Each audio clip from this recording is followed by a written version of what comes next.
Hello everyone, मैं ममता गुप्ता। आज देखेंगे 6 क्लास एनसीईआरटी चैप्टर 5। ठीक है, और चैप्टर का नाम है पृथ्वी के प्रमुख परिमंडल।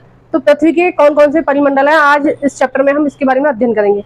देखिए, पृथ्वी एकमात्र ऐसा ग्रह है जिस पर जीवन संभव है ना, जिस पर लोग रहते हैं, जीव जंतु रहते हैं। वो पृथ्वी एक अकेला ऐसा ग्रह है, प्लेनेट है। ठीक है, तो इस पर जीवन जो है वो किन वजह से संभव है, आइए देखते हैं।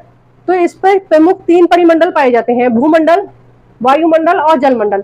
इन तीनों मंडलों की वजह से यहाँ पर जीवन संभव है। देखिए, भूमंडल हम किसको बोलते हैं? भूमंडल बोलते हैं पृथ्वी की ठोस सतह को, जिस सतह पर आप और हम खड़े हैं।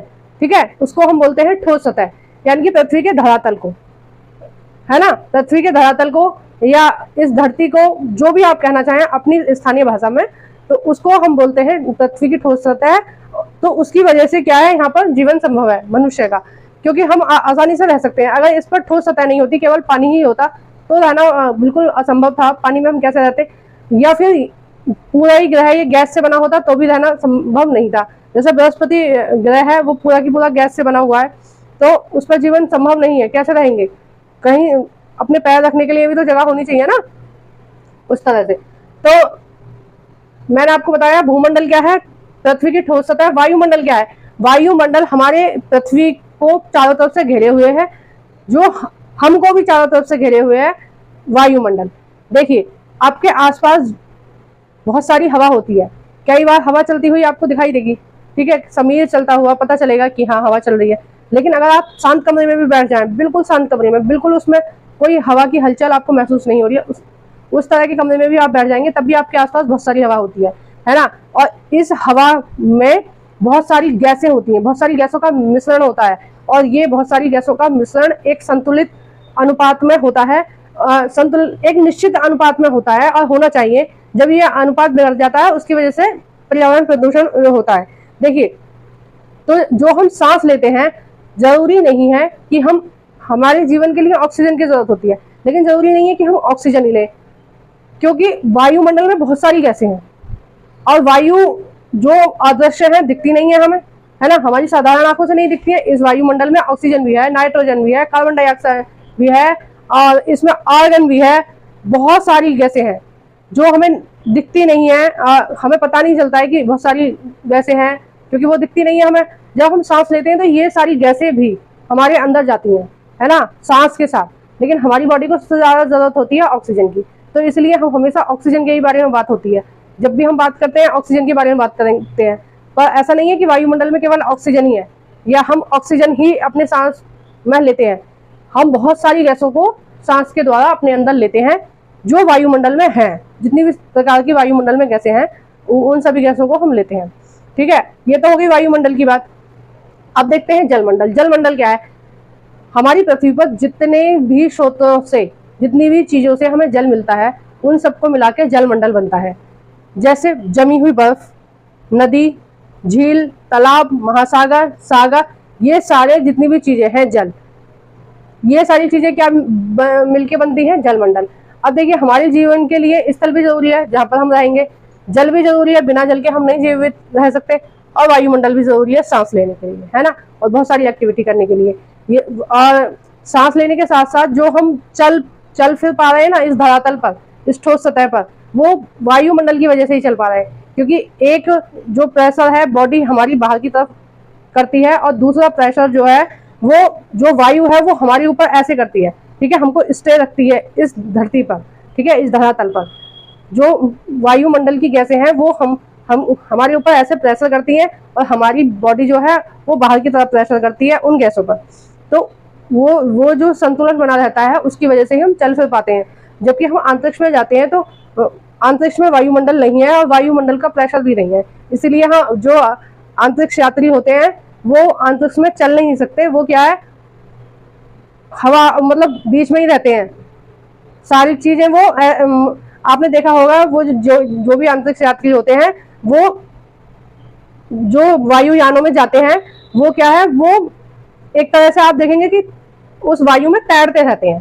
ठीक है ना, उस वायु में ऐसे भी कह सकते हैं कि लटके रहते हैं बीच में ही, वो कहीं चल फिर नहीं सकते। अपने वायुयान में भी चल फिर नहीं सकते, क्योंकि वहां वायुमंडल नहीं है और ना ही वायु का प्रेशर है हमारे ऊपर, तो इसलिए हम चल फिर नहीं पाते हैं। तो आपको समझ आया कि हमारी पृथ्वी पर जो 3 प्रमुख परिमंडल हैं, उनकी 3 प्रमुख मंडल हैं, उनकी वजह से ही हमारी पृथ्वी पर जीवन संभव है। और देखिए इन सारे मंडलों को अब हम विस्तार से पढ़ेंगे, यही पूरा चैप्टर आपका इन्हीं मंडलों पर डिपेंड है।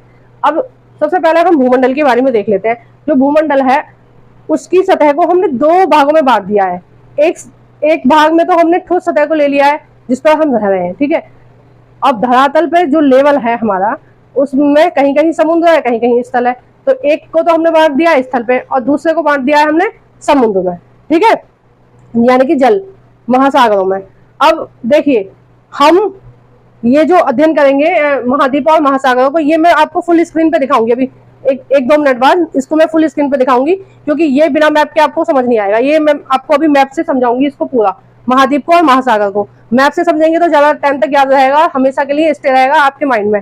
अगर आप ऐसे ही बस बुक का रट्टा लगा के निकल लेंगे तो आपको 1-2 घंटे याद रहेगा, फिर आप भूल जाएंगे। तो मैं आपको अच्छे से करवाऊंगी इसको मैप में।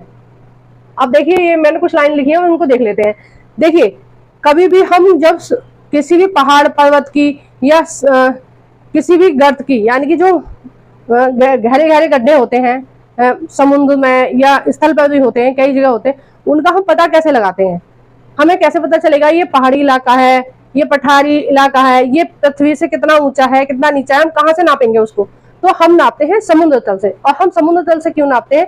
क्योंकि जितने भी समुद्र हैं हमारी पृथ्वी पर, सबका तल समान है, ठीक है। सबका तल क्या है? लगभग समान है। हमारी पृथ्वी पर जितने भी महासागर हैं, सागर हैं, मतलब जल के जो स्रोत हैं, उनका जो ये जो महासागर है, इनका जो तल है वो समान है, ठीक है। और हम समुद्र तल को क्या मानते हैं? हम समुद्र तल को 0 मानते हैं। अब मान लीजिए हमारा जो समुद्र तल है वो 0 है। और अब देखते हैं समुद्र जल का तल सभी जगह समान होता है। स्थल की ऊंचाई को समुद्र तल से मापा जाता है, जिसे हम शून्य मानते हैं। हम समुद्र तल को क्या मानते हैं? शून्य मानते हैं। अब देखिए विश्व का सबसे ऊंचा शिखर माउंट एवरेस्ट समुद्र तल से 8,848 मीटर ऊंचा है।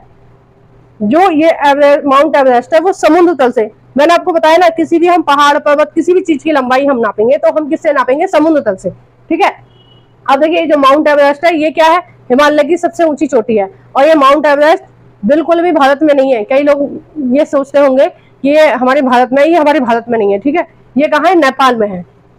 अब देखिए दूसरा देखते हैं, प्रशांत महासागर का मैरियाना गर्त जो समुद्र तल से 11,022 मीटर गहरा है। ये कहाँ है? प्रशांत महासागर में है मैरियाना गर्त, जो किससे? देखिए समुद्र तल से। आप जिस भी चीज के बारे में पढ़ेंगे जिसकी गहराई या ऊंचाई दी होगी, लंबाई दी होगी, उसमें हमेशा ये लिखा होगा समुद्र तल से, क्योंकि हम जब भी नापते हैं वो समुद्र तल से ही नापते हैं, ठीक है। मीटर इसकी, इतने मीटर इसकी गहराई है। अब देखिए मैं इन दोनों को आपको स्क्रीन से समझाती हूँ, आइए देखते हैं।